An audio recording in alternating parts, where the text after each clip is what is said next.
Bom dia, boa tarde ou boa noite, conforme seja o horário que estejam me ouvindo.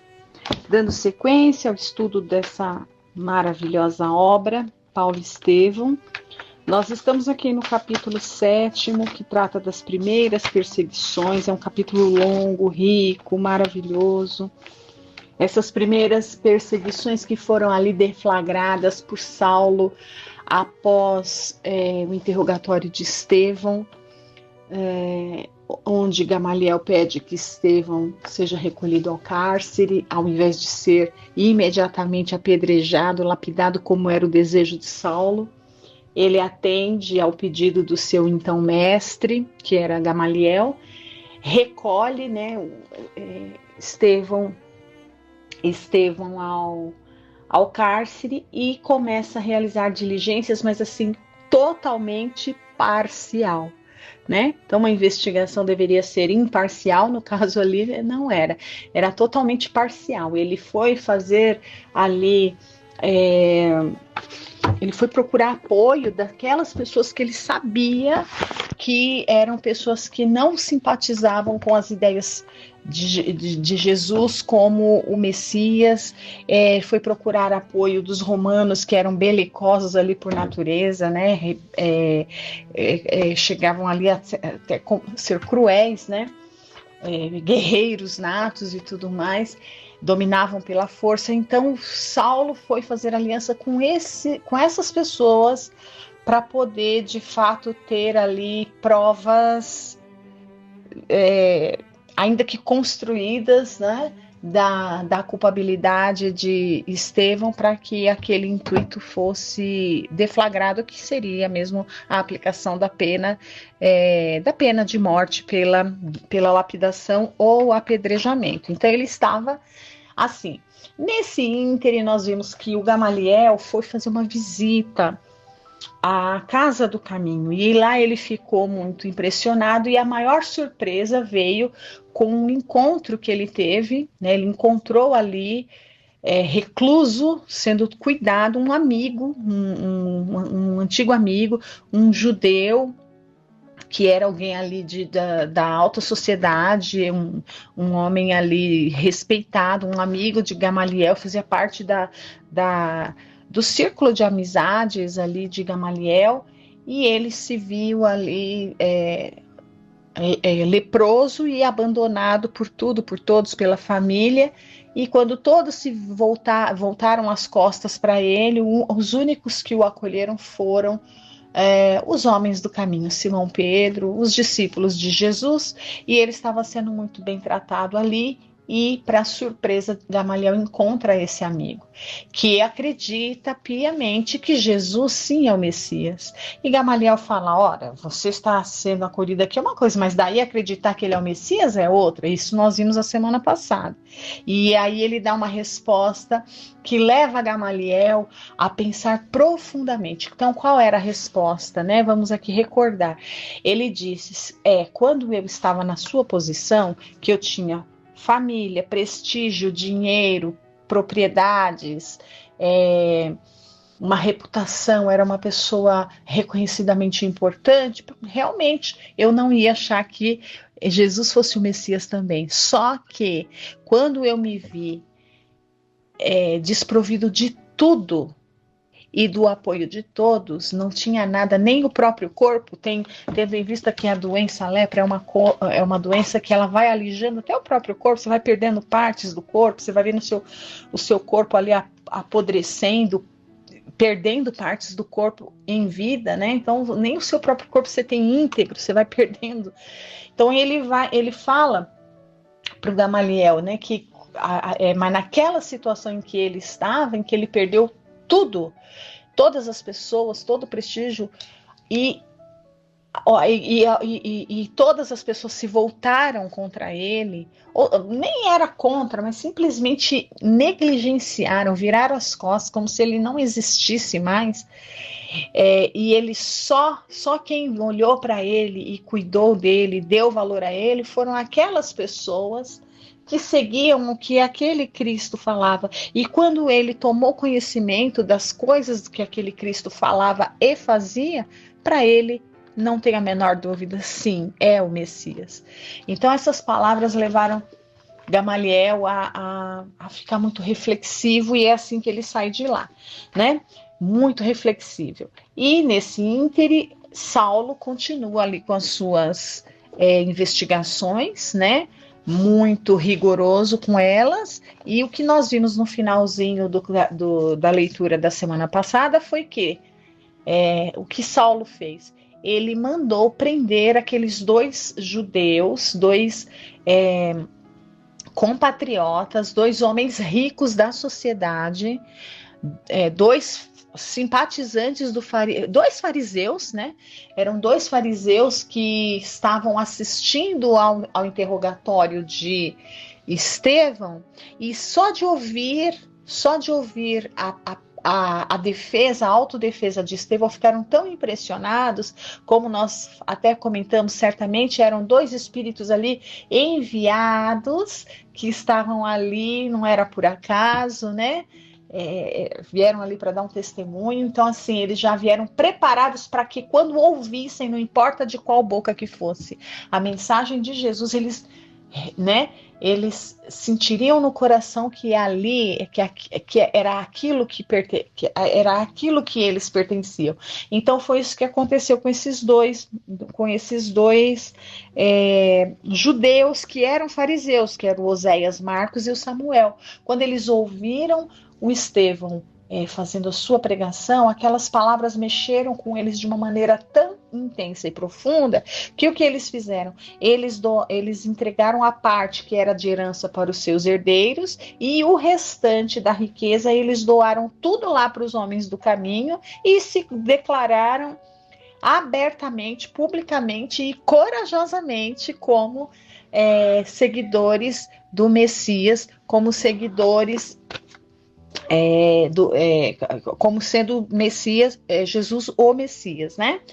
Então, o que o Saulo fez? Uma das providências que ele toma, agora investido desse poder, ele mandou prender imediatamente esses dois, e foi aqui que nós paramos na semana passada. Então eu estou sempre, né, quando eu começo, eu estou sempre dando uma retomada geral ali do capítulo e das últimas coisas que a gente tem visto, né? Então esse foi mais ou menos o resumo do que a gente tem visto nesse capítulo, e terminamos nessa parte com a ordem de detenção, de prisão por Saulo, né? Ele manda prender Oséias Marcos e Samuel Natan,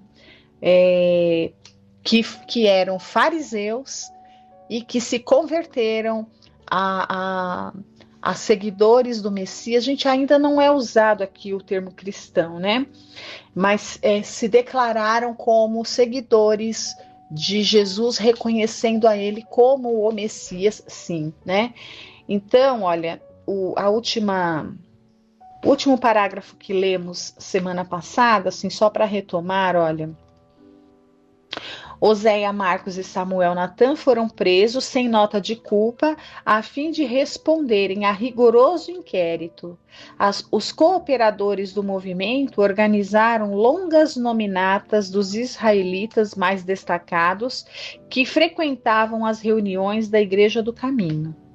O moço de Tarso determinara que se abrisse inquérito geral. Entretanto, como desejava dar uma demonstração de desassombro aos adversários, julgou que deveria iniciar as prisões de maior importância depois do encarceramento de Oséias e Samuel, no reduto mesmo dos galileus obscuros, que haviam ousado afrontar a sua autoridade. Ele está visando prender Simão Pedro, né? Mas ele começou ali prendendo os próprios confrades, né? Porque eram fariseus ali recém-convertidos.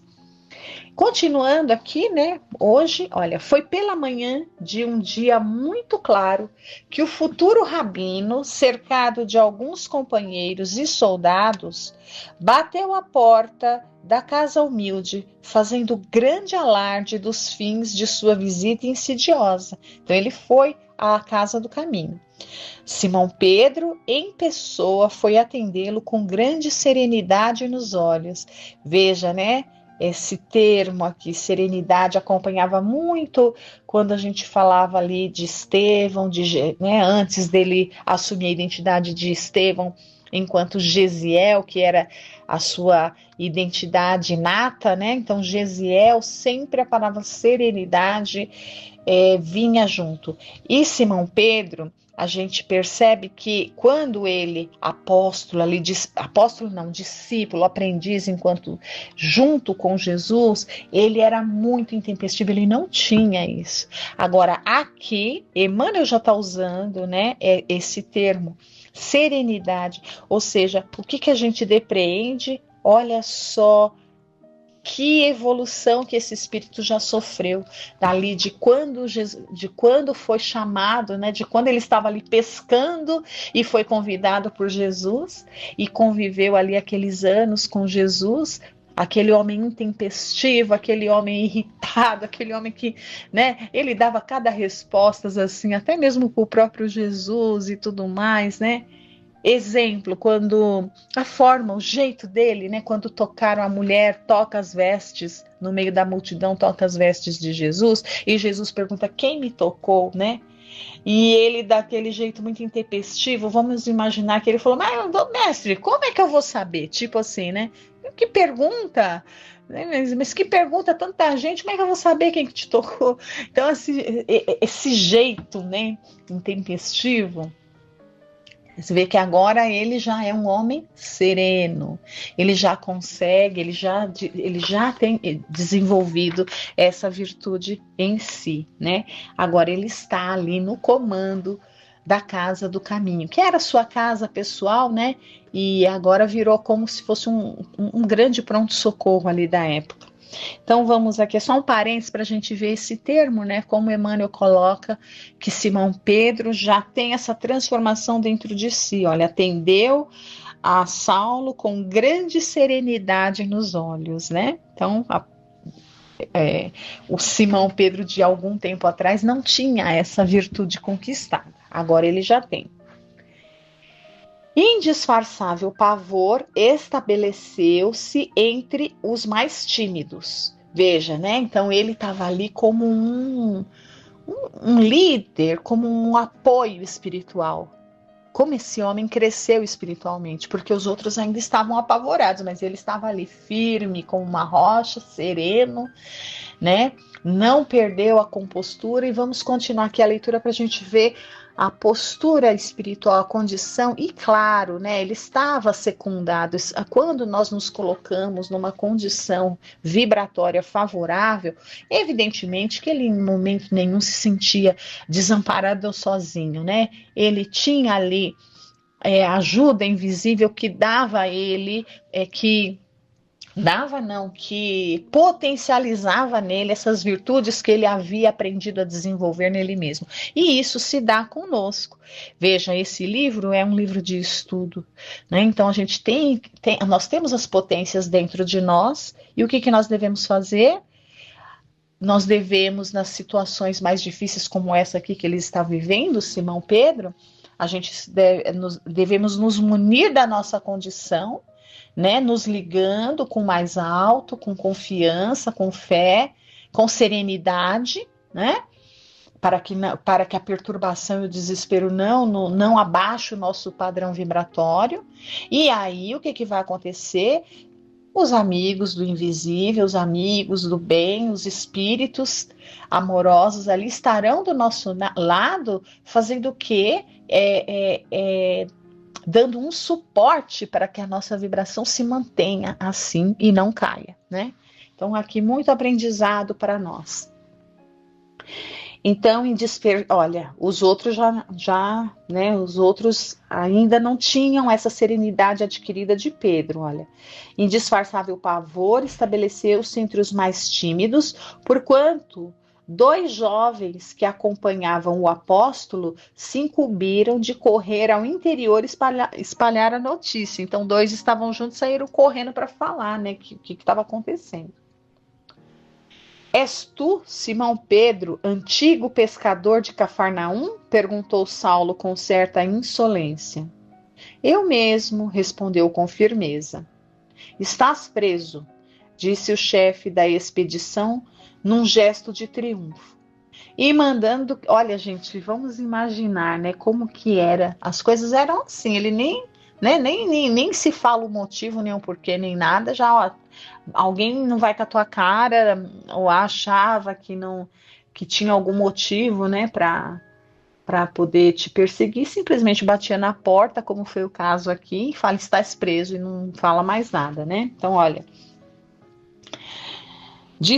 estás preso, disse o chefe da expedição num gesto de triunfo, e mandando que 2 dos companheiros se adiantassem, ordenou que fosse o apóstolo algemado incontinente. Pedro não opôs a mínima resistência, né? Veja, mesmo comportamento, por exemplo, que Gesiel, né, Estevão. E o próprio Cristo. Cristo também não opôs a mínima resistência quando chegaram ali para prendê-lo, né? Impressionado com o temperamento pacífico que os continuadores do Nazareno testemunhavam sempre, Saulo objetou com escárnio. Olha só, ele vai fazer uma zombaria aqui, né? O mestre do caminho deve ter sido um alto modelo de inércia e covardia. Ainda não encontrei qualquer indício de dignidade nos seus discípulos, cujas faculdades de reação parecem mortas. Veja que ele usou a mesma palavra com Estevão lá atrás, né? Ele não conseguia compreender esse coração pacífico. Não vou falar passividade, porque não é uma passividade, é uma inércia assim, é a pacificação do coração, né? Ele não conseguia entender, então ele chama essa pacificação, esse espírito de paz, de pacificação, ele entende como covardia, né? E ele também chamou o Estevão de covarde diante dos momentos em que ele chegou a bater no rosto de Estevão, e Estevão não esboçou nenhuma reação contrária, ou seja, dominando inclusive os instintos naturais de preservação, de autodefesa, né? Ele não conseguia compreender isso. Então ele acha que era covardia e falta de dignidade. Recebendo em cheio tão acerba injúria, o ex-pescador respondeu serenamente. Olha, de novo a palavra serenamente aqui. Ou seja, não perde a calma, não perde a tranquilidade, não perde a fé. Ele tinha absoluta certeza que ele estava ali circundado, que Jesus estava a par de toda a situação, sabia de tudo, tudo estava sob o comando, né? Ele tinha essa plena ciência e certeza. E ele vai responder então a Saulo: enganai-vos quando assim julgais. O discípulo do Evangelho é apenas inimigo do mal e na sua tarefa coloca o amor acima de todos os princípios. Além do mais, nós consideramos que todo julgo com Jesus é suave, né? Então já temos os escritos de Mateus já registravam essas falas de Jesus, né? Meu jugo é suave e meu fardo é leve. Então veja que resposta, né? Então ele diz para Saulo o seguinte: não, nós não somos covardes e não temos dignidade, é que o evangelho é inimigo do mal, então nós não vamos fazer o mal, ou seja, nós não vamos fazer o que você está fazendo, nós não vamos retalhar, nós não vamos fazer o olho por olho, dente por dente. Você está me agredindo, eu te agrido também, né? Ou seja, eu vou reagir agredindo também. Não, nós não vamos fazer o mal. Nós somos pacíficos, porque o amor é assim. Então, ele já dá essa primeira lição aqui a Saulo, né? Vamos ver a reação de Saulo. O jovem tarcense, detentor de tão alto poderio, não dissimulou o mal-estar que a resposta lhe causava, e apontando o continuador de Jesus, disse a um dos homens da escolta: Jonas, toma conta dele. E, acentuando ironicamente as palavras, dirigiu-se aos demais com um gesto de desprezo para o apóstolo algemado, que o contemplava sereno, novamente a palavra aqui, olha, embora surpreendido. Não discutamos com este homem. Esta gente do caminho está sempre cheia de raciocínios absurdos. É preciso não perder tempo com a cegueira da ignorância. Vamos até lá dentro, prendamos os chefes.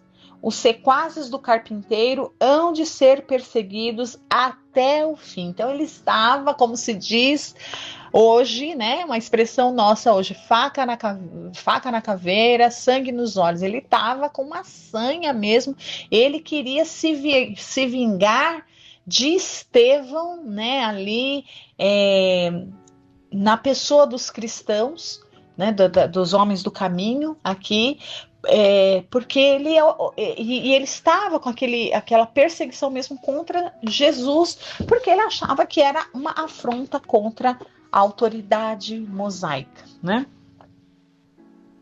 Então ele estava assim, realmente resoluto, como aqui a palavra que começa o próximo capítulo, não, próximo parágrafo, olha. Resoluto, tomou a dianteira, penetrando ousadamente em busca dos apartamentos mais íntimos. De porta a porta encontrava mendigos que o fitavam, tomados de espanto e amargura.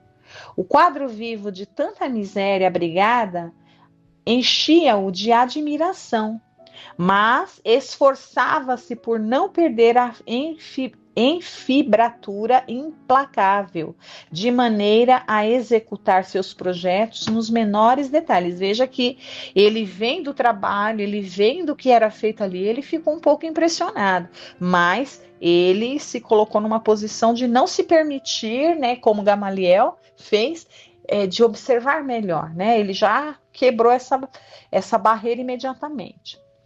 Sentindo as mãos, continua aqui, olha. Ao lado da enfermaria de mais vastas proporções, encontrou o filho de Zebedeu, que lhe ouviu a voz de prisão sem alterar a serenidade fisionômica. Então é João, né? O filho de Zebedeu é João, o discípulo muito amado.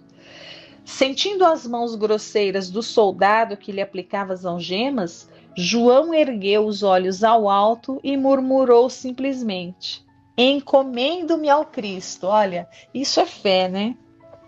Ele se entregou assim também, né? Falando, Jesus, o que acontecer comigo, eu sei que Jesus está comigo. Ele se entregou nos braços de Jesus, espiritualmente falando, né? O chefe da caravana olhou com profundo desprezo e exclamou altivamente para os companheiros: faltam 2 dos mais suspeitos.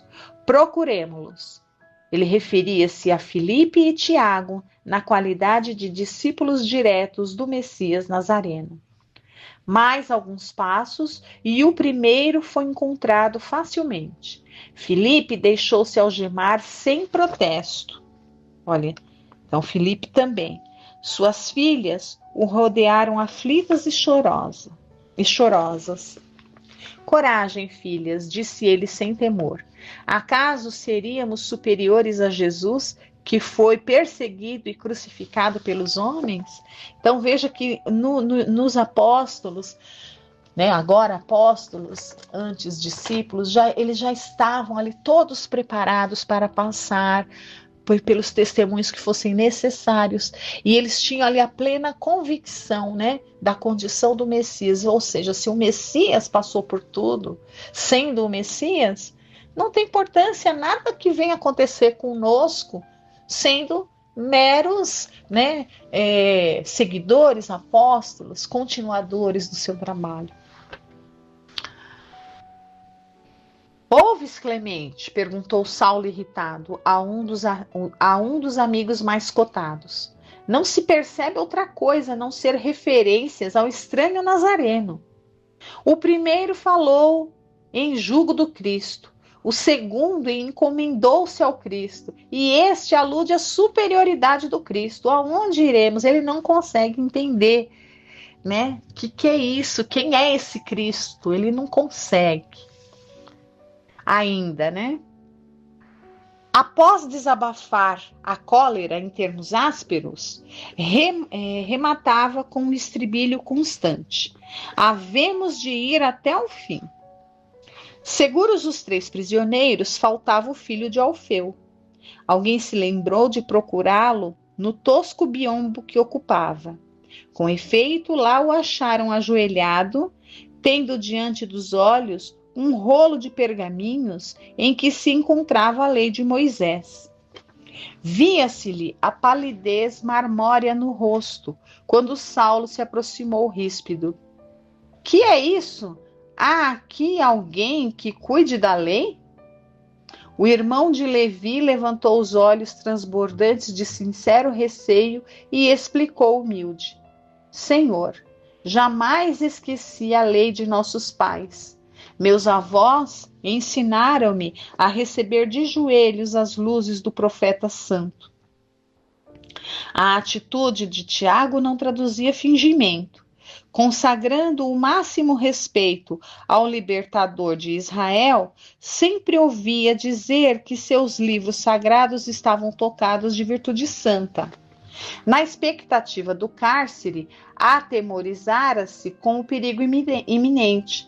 Não pudera compreender maiormente, como outros companheiros, o sentido divino e oculto das lições do Evangelho. Então, olha, aqui a gente já começa a perceber que Tiago, ele era, né, ele foi um discípulo de Jesus, ele estava aqui como um apóstolo, mas ele trazia ainda muito forte no seu coração a lei de Moisés, né? Que Jesus não veio derrogar, mas ele ainda trazia isso muito forte. Eu vou dar um exemplo mais ou menos.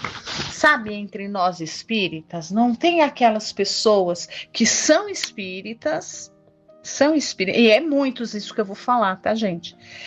São espíritas, praticantes de espiritismo, frequentam sessões, participam de estudos, leem os livros, né, conhecem a doutrina, estudam ali as obras básicas, mas tem no seu coração vamos dizer assim, um pé, por exemplo, no catolicismo. Olha só que engraçado, muitas pessoas. Um pé não no sentido de que vai à missa, tal, não, mas tem uma devoção ali por algum santo católico, tem algum, você vê que é um resquício, certamente de passado, né, de outras encarnações, de quantas encarnações ali. Então, são coisas que fazem um pouco, coisas que a gente se identifica muito e por muito tempo, difícil tirar de nós. Então, aqui no caso de Tiago, vamos entender, ele ainda não estava, ele não tinha conseguido ainda, embora ele foi um discípulo de Jesus, entendia Jesus, ele aceitava Jesus como Messias, sim. Ele não tem problema em relação a isso, mas ele ainda tinha um amor muito grande no seu coração, a lei de Moisés, e ele ainda estava ligado a muitas coisas da lei de Moisés, né? Ele ainda não estava totalmente fora da caixa, digamos assim, Então, o Tiago ainda tinha isso, tanto que ele, achou que ele não conseguiu compreender, por exemplo, Estevão pregando daquele jeito. Ele achou que Estevão colocou todas em risco, né? Ele não conseguia imaginar que Estevão estava ali inspirado pelo próprio Cristo. Ele acha que só poderia falar naquele tom, só Jesus poderia falar naquele tom. Eles, outros, não poderiam. E nós vamos ver mais para frente que é esse Tiago aqui que vai entrar em muitas questões ali de ortodoxas, né? Ele vai ter muitos embates com o próprio Saulo, porque ele ainda é muito preso ao judaísmo tradicional. Já está dando o nosso horário, eu vou só terminar esse parágrafo, né? Então ele fala, olha, então Tiago fala, Senhor, jamais esqueci a lei de nossos pais. Meus avós ensinaram-me a receber de joelhos as luzes do profeta santo. A atitude de Tiago não traduzia fingimento, consagrando o máximo respeito ao libertador de Israel, sempre ouvira dizer que seus livros sagrados estavam tocados de virtude santa. Na expectativa do cárcere, atemorizara-se com o perigo iminente. Não pudera compreender maiormente, olha, isso aqui é importante, não pudera compreender maiormente, como os outros companheiros, o sentido divino e oculto das lições do Evangelho. Então ainda faltava um pouco para o Tiago, né? O sacrifício inspirava-lhe indisfarçáveis temores. Afinal, pensava ele na compreensão parcial. Olha, Emmanuel é muito preciso nas palavras. Ele coloca aqui, olha, pensava ele na compreensão parcial do Cristo, ou seja, ele ainda não compreendia completamente ao Cristo, né? Tiago. Quem ficaria para superintender as obras começadas? O mestre expirara na cruz, e naquele instante os apóstolos de Jerusalém estavam presos. Precisava defender-se com os meios possíveis ao seu alcance. Imaginou recorrer às virtudes sobrenaturais, olha, da lei de Moisés. Ele ainda era muito apegado, né, pelas tradições, e tudo bem. De acordo com as velhas crenças, genuflexo esperava os verdugos que se aproximavam. E aqui a gente termina, continuaremos a próxima semana. E é muito interessante a gente pensar nessa postura do Tiago e fazer um estudo sem julgamento. Aqui era a condição espiritual que ele tinha para aquele momento. Ele ainda não tinha tido o alcance que os outros tivessem, embora ele fosse, vamos dizer aqui, cristão também e sincero, né? Mas o judaísmo ainda estava muito forte dentro dele. Agradeço a todos por estarem aqui acompanhando esse estudo. Fiquem com Deus. Até a semana que vem.